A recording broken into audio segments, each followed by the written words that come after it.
Frustrations with Louisville's heavily traveled toll bridges.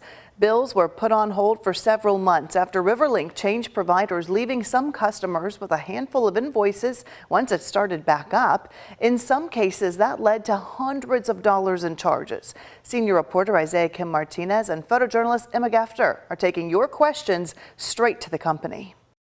Well, both Kentucky and Indiana have put more than $2 million toward adding dozens of more call takers to address your concerns. Of course, the question from drivers themselves, will it help?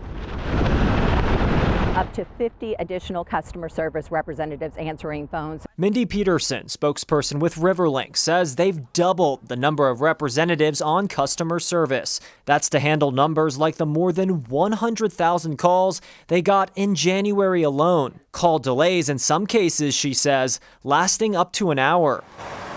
Some customers, though, telling us it's multiple hours, with delayed bills all racking up at the same time, hundreds of dollars owed at once, with no one to help. That's not where we want to be. That's not acceptable to the state. Now it may be 30 minutes before a call is answered. We are seeing a lot of improvements and continuing to trend in the right direction.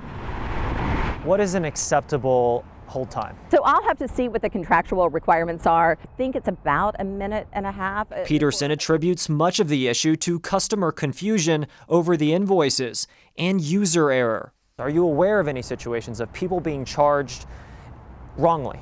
Yeah, so we are always monitoring the system to make sure that it's working correctly, that images are read correctly. So if we see room for improvement, we are making those improvements.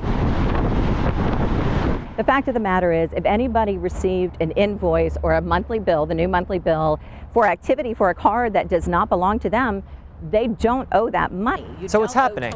I am not aware of any individual cases, but I would not be surprised if there has been some numbers can be transposed in image review. Some of the people I've talked to say that they're making spreadsheets just to keep up with all this stuff. I mean, I'm sure you'd say that shouldn't be necessary. No, it shouldn't be necessary. And what happens is you can track and see all of the activity, especially when you have a prepaid account. It's going to take probably months and not weeks to stabilize. Isaiah Kim Martinez, WHAS 11 on your side.